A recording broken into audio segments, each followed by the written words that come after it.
करते हैं बंगाल का। और थोड़ी देर पहले राज्यपाल सीवी आनंद बोस ट्रेन से मुर्शिदाबाद के लिए निकल पड़े हैं और राज्यपाल ने कहा कि वो खुद मुर्शिदाबाद जाकर ये देखेंगे कि वहां वास्तव में हालात क्या हैं। मुख्यमंत्री ममता बनर्जी ने राज्यपाल से अपील की थी कि मुर्शिदाबाद ना जाएं, लेकिन राज्यपाल निकल पड़े हैं। ममता ने कहा है कि हिंसा प्रभावित इलाकों में जाना सही नहीं, ये सही समय नहीं वहां जाने का। अभी प्रशासन और जनता के बीच में भरोसा कायम करना सबसे ज्यादा जरूरी है। कल ही मुर्शिदाबाद हिंसा के पीड़ित राजभवन में राज्यपाल से मिले थे और उन्होंने राज्यपाल को अपनी आप बीती बताई थी। मुर्शिदाबाद के पीड़ितों के साथ पश्चिम बंगाल बीजेपी के अध्यक्ष और केंद्रीय मंत्री सुकांत मजूमदार भी थे और आज दौरा टालने की अपील के बीच में राज्यपाल सीवी आनंद बोस रवाना हो गए हैं और एनसीडब्ल्यू की टीम भी मुर्शिदाबाद और मालदा के दौरे पर। मुर्शिदाबाद वो जगह जहां पर हिंसा हुई, जहां पिता पुत्र की भी हत्या हुई, जहां आग लगा दी गई, घरों में तोड़फोड़ होगी, हिंदू पलायन को मजबूर हो और पलायन करने के बाद वो हिंदू मालदा में जा गया। नदी के उस पार मालदा में वो शरण लिए हुए है और हिंसा प्रभावित इलाकों में आज राज्यपाल का दौरा। ममता ने जरूर कहा कि ना जाए, लेकिन राज्यपाल निकल पड़े हैं। वहीं हाईकोर्ट ने भी एक कमेटी बनाई है और पीड़ितों को इंसाफ मिलेगा, ये भी कहा जा रहा है।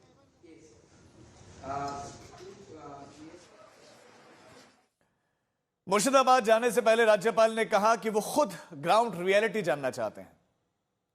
I am going to the field. Let me also have a personal account of what really happened in the field. That's a reality check which I am doing today. I am also meeting some of the victims who have come to meet me here. After taking the views of all sections of society who are affected, then I will tell you what exactly is the report. Mamata Banerjee के द्वारा एक appeal की गई और सभी से appeal है कि अभी वहां हालात सुधर रहे हैं, अभी हिंसा प्रभावित इलाकों में जाए, इससे प्रशासनिक काम पर असर पड़ेगा। আমি রিকোয়েস্ট করব এই মুহূর্তে সিচুয়েশন কেউ যেন আমরা গিয়ে লোকাল ছাড়া আর সিচুয়েশনকে আমরা যেন কেউ কি বলবো যে শান্তির বাতাবরণ ফিরে এসেছে, যে এখন মানুষের কাছে যেটা প্রয়োজন সেটা হচ্ছে কনফিডেন্সটা বিল্ড আপ করা। সেই কাজটা প্রশাসন করছে, তা নাহলে আমি নিজেও যেতে পারতাম, তাহলে আমি যাচ্ছি না কেন? আমি তো যাবো ঠিক টাইমে। আমি অ্যাপিল করব মাননীয় রাজ্যপাল মহাশয়কে, please wait few days more. আমাদের স্টেট উইমেন কমিশনও যেতে চেয়েছিল, তাদেরও আমরা বলেছি please just wait few days more, কিছুদিন অপেক্ষা করুন। इसी खबर पर हमारे संवाददाता सूर्याग्नि रॉय मुर्शिदाबाद से ज्यादा जानकारी के साथ जुड़े हैं। सूर्याग्नि, आज राज्यपाल का मुर्शिदाबाद का दौरा है, पहले तो उनके दौरे को लेकर क्या तैयारियां, कहां कहां पर विजिट करें, कितने बजे एग्जैक्टली मुर्शिदाबाद पहुंच सकते हैं और हालात क्या है वहां भी? देखिए, राज्यपाल जो है वो मालदा लैंड करेंगे, उसके बाद मालदा के वैष्णव नगर जो इलाका है जहां पे एक स्कूल में एक कैंप बनाया गया है वहां जाएंगे, वहां से पीड़ितों के साथ मीट करेंगे। उसके बाद वो डिसाइड करेंगे कि आगे का उनका प्लान ऑफ एक्शन क्या है और एक रिपोर्ट भी उनको जो है वो देना है केंद्र सरकार को। आज एनसीडब्ल्यू और एनएचआरसी दोनों की टीम्स भी आज मालदा मुर्शिदाबाद आने के उनके जो शेड्यूल्स हैं, एनसीडब्ल्यू कुछ दोपहर के 2 बजे के आसपास वो भी मालदा पहुंचेंगे और एनएचआरसी भी कुछ ही देर बाद मालदा के उस कैंप में जाएंगे, लोगों से बातचीत करेंगे और आज ही यहाँ से वो निकल जाएंगे। अभी देखना यह है कि राज्यपाल आकर वो क्या कहते हैं लोगों से, क्योंकि लोगों की एक ही अपेक्षा है कि सिचुएशन को जैसा अभी फिलहाल है वैसा ही रहे, पुलिस पिकेटिंग हो, पुलिस कैंप्स हो। और हाईकोर्ट ने भी इसी एंगल पे कहा है कि पुलिस की जो प्रेजेंस है वो बढ़ानी होगी और वहाँ पे रखना होगा, सेंट्रल फोर्सेस भी रहेंगे। अभी देखना होगा कि राज्यपाल आकर क्या बातचीत करते हैं, क्या आश्वासन देते हैं लोगों को और लोगों का रिएक्शन जो है वो क्या होता है। राजीव, सूर्याग्नि, आप हमारे साथ बने रहे, आपके पास हम लौटते हैं। वहीं आज तक से बातचीत में बंगाल के राज्यपाल ने हिंसा पर कई सवाल उठाए, उन्होंने ममता सरकार भी इशारों में घेरा उनको। So that means there is a situation where I as governor has a role to play, an important role to play. You know, my first duty, the oath which I am taking as governor, first part is the governor will defend the Constitution of India. The second part is I will work for the welfare and well-being of the people of the state. So when there is dire distress in the field, I have to be with them. That's why I'm going there. But I will certainly see to it that, the situation is not upset by my presence or my visit. My visit is basically for to console the people directly. Number two, I have a responsibility to be true to the reports which I write. I do not want to go by the reports which others give me. I want to have a reality check in the field. For that, my presence with the people, understanding their feelings is very important. And this is not the first time I go. वही 2 दिन पहले ममता ने हिंसा के लिए BJP और BSF को जिम्मेदार ठहराया था। इसमें बांग्लादेश का हाथ है। अगर हाथ है तो इसको जिम्मेदारी तो सेंट्रल गवर्नमेंट का है कि बीएसएफ बॉर्डर संभालते हैं, हम नहीं संभालते हैं। ये अधिकार हमारे पास नहीं है। स्टेट गवर्नमेंट का पास बॉर्डर संभालने का अधिकार नहीं है। तो आपने क्यों अलाउ किया? क्यों बीजेपी का बाहर से आदमी आके आप गड़बड़ करके भाग गया? कोई फेद आपको देना पड़ेगा। आप चाहते हैं पोलराइजेशन करने के लिए, हिंदू और मुस्लिम में भागाभागी करने के लिए। आप चाहते हैं क्या आपका जुमला सरकार खाली कहे हम हिंदू का है और कोई धर्म का नहीं है। ममता बनर्जी ने भी बीजेपी पर आरोप लगाया। टीएमसी के अन्य नेता भी बीजेपी पर आरोप लगा चुके हैं कि बीजेपी ने साजिश के तहत ये सब करवाया। और हमारे संवाददाता सूर्याग्नि हमारे साथ बने हुए। सूर्याग्नि, कल जो रिपोर्ट भी सौंपी गई है पुलिस की तरफ से, उसमें गिरफ्तारी का जिक्र है। 300 से ज्यादा गिरफ्तारियां हुई हैं। तो जो टीएमसी दावा कर रहे हैं, क्या उसमें बीजेपी के नेता हैं जिनको गिरफ्तार किया गया है या बीजेपी से जुड़े हुए हैं? पुलिस या एक्शन क्या कह रहा है मुर्शिदाबाद में अब तक? देखिए, 270 से अधिक लोगों को अरेस्ट कर लिया गया है पश्चिम बंगाल की पुलिस की तरफ से। ये हाईकोर्ट पे पुलिस जो है उन्होंने इसका रिटन एफिडेविट जो है वो जमा किया है। अभी आरोप प्रत्यारोप जो चल रहा था पहले दिन से, वो बहुत ही ज्यादा तरीके से चल रहा है बीजेपी और ममता बनर्जी के भीतर। ममता बनर्जी बीजेपी को कह रही है कि वो उकसा रहा है यहाँ पे जितना भी वायलेंस है, और दूसरी तरफ बीजेपी कह रही है कि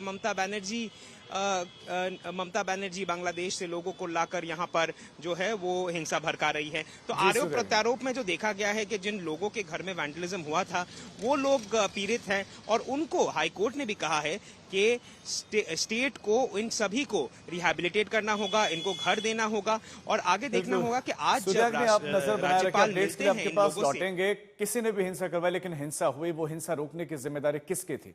पश्चिम बंगाल सरकार की थी जो नहीं रुकी। वहीं कल केंद्रीय मंत्री सुकांत मजूमदार पीड़ितों के साथ राज्यपाल से मिलने के लिए पहुंचे, जहां पीड़ितों ने अपना दर्द बयां किया। हमने गवर्नर साहब को पूरा बताया कि what is the situation there, and as well as the locals, those could flee from there, and they are in the refugee camp. They also described the atrocities happened on them, and governor was very concerned. Honorable governor was very concerned, and he will visit the place and as well as the riot infested area. The TMC सांसद कल्याण बैनर्जी ने सुकांतो पर पलटवार किया है। उसको hearing हो गया। उसको हियरिंग का बाद हम लोग जो रिपोर्ट स्टेट गवर्नमेंट का तरफ से जो रिपोर्ट दिया, इससे मालूम होता है ये रिपोर्ट में जज साहब लोग खुश है। अभी को जज साहब लोग बोला है, जज साहब उन्होंने ऑनरेबल जजेस उन्होंने बोला है जो ठीक है, जो है तो इंट्रीम ऑर्डर को एक्सटेंड करेगा तो चलेगा कि नहीं चलेगा। What is my opinion, I have said there is no problem. 2 number है क्या वो एक टीम बनाएगा committee, human rights, state human rights commission का एक आदमी, नेशनल ह्यूमन राइट्स कमिटी का एक आदमी, एंड स्टेट लीगल सर्विसेज का एक आदमी, तीनों मिलके जाएंगे। कोई किसी का कोई उच्छेद हो गया, उन लोग नहीं आया, कोई रिलीफ नहीं आया, वो देख के कोर्ट को पास रिपोर्ट सबमिट करेंगे। टीएमसी सांसद अरूप चक्रवर्ती ने बंगाल पुलिस पर सवाल किया और उन्होंने कहा कि वो तृणमूल के मित्र नहीं है। तृणमूल कांग्रेसेर बंधु नয়, এরা সরকারের বন্ধু নয়। এদেরকে দিকে নজর রাখবেন। এদের সঙ্গে বেশি বন্ধুত্ব করবেন না, কারণ এরা টু মাইস ফাদার মাদার রোজগার করার জন্য এরা তৃণমূলের আশ্রয় নেয়, এরা দেশ সেবা করার জন্য আসেনি। এদের উপর নির্ভর করলে চলবে না, আমাদেরকে সজাগ সতর্ক থাকতে হবে, দলীয় কর্মীদের বিশ্বাস করতে হবে, নেতৃত্বের প্রতি आस्था रखते हुए। अब हिंसा के बाद से मुर्शिदाबाद में आखिर कैसे हैं हालात, हमारे संवाददाता सूर्याग्नि रॉय की एक ग्राउंड रिपोर्ट आपको दिखाते हैं। करीबन 5 दिन पुरानी ये घटना है, लेकिन अभी तक जो ये हरगोविंद दास के घर की जो स्थिति है वो बहुत ही भयंकर है। 2 लोगों को उनके घर के सामने ही मारा गया और उसमें 2 लोगों को अरेस्ट किया गया है, लेकिन स्थिति जो है इस घर की अभी तक आप देखें तो आपको शायद समझ में आएगा कि जो तांडव यहाँ पे किया गया था वो कितना दर्दनायक था। अभी तक इस घर में तोड़ फोड़ जो है वो देखा जा रहा है। ये घर का सामने का इलाका है और अभी तक कंप्लीटली वैंडलिज्म जो है देखा गया है। अभी तक पत्थर अभी भी गिरे हुए हैं। ये दरवाज़ा जो है, जो घर का मेन एंट्रेंस है, इसको कंप्लीटली तोड़ा गया है और यहाँ पर जो स्थिति है, पूरा इस पूरे जगह को तोड़ फोड़ करके अभी भी पत्थर के निशान हैं। बहुत ही खतरनाक एक स्थिति बन चुकी थी यहाँ पे।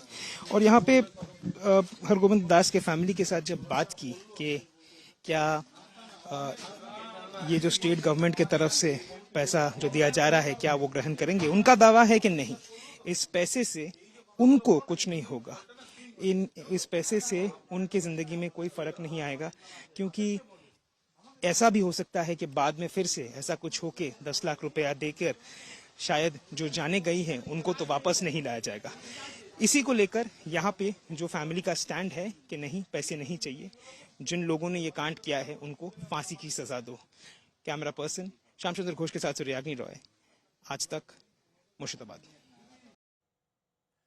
तो उम्मीद थी कि हिंसा पीड़ितों के लिए मुख्यमंत्री ममता बनर्जी कुछ कहेंगे, लेकिन उन्होंने अब तक कुछ नहीं कहा।